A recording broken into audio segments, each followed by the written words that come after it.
See how long you can hold your breath. Eddie, wake up, Eddie. Is that a camera? Is it on? I think it's on. Ready? Anytime? Yeah. Hey, sweethearts and heroes.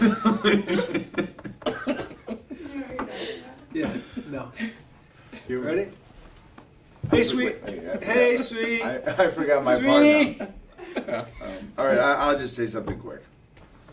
Hey, sweethearts and heroes. It's Coach Spector here, back in the lab with Tom Murphy and the $6 million man, Jim McHugh. Today we're talking about the superpower of H, which stands for Humor. Herpes.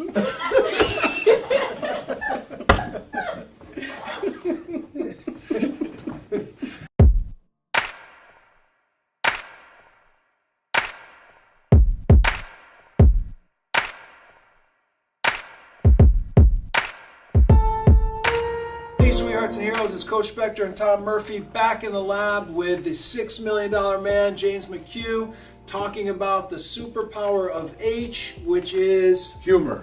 And Jimmy, from our message, one of the things that we bring to teachers all the time is we say that every kid has a superpower. There's probably not a kid I can't ask you about and say, hey, give me Bob's superpower. And almost like lightning, you'll be able to say what makes Bob unique. And we would call that his or her superpower. And humor, ultimately, we believe is a superpower. It can tie kids together. It can get kids to relate better to one another. And not to laugh at each other, but to draw the connection. Because certainly if something is humorous has happened to me, maybe I can relate when something happens to you, especially if it can be in an embarrassing situation. I got to imagine, man, with the challenges that you've had, I know you pretty well, so I know how you can actually take a lot of those things and turn them into humorous situations. Really, I think to relate to other people. Give us some stuff on humor. Yeah, I just think that being able to laugh every day is probably the best medicine that anyone can have. So, it's hard to teach students. That's a challenge in itself. But when a student doesn't want to come into your classroom and really engage, that job becomes absolutely a tremendous challenge. So, getting those kids to want to come to school, and, humor's always worked very well for me. If students were looking forward to come to school and wanted to be there, they were much more apt to actually learn. And I have to be honest, recently a lot of challenges, but realizing that we're all human and maintaining that sense of humor is good for people to see.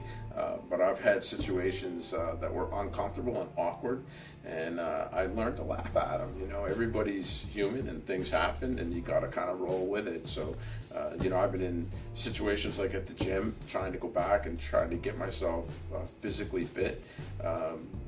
Has been a challenge. There's times where the prosthetic, because it's not even a year old, it just doesn't fit.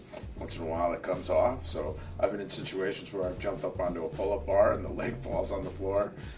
People run, they scatter, and sometimes you just gotta laugh at those situations. Every once in a while I'll play into it a little bit, fall on the ground, oh, my leg's gone, and people laugh too. So people react a little uncomfortable, a little shocked, and then when they see that you're smiling still and finding some humor, people laugh, and I think that's the best medicine. I know that when people are laughing, their energy tanks filling back up. So it's powerful superpower.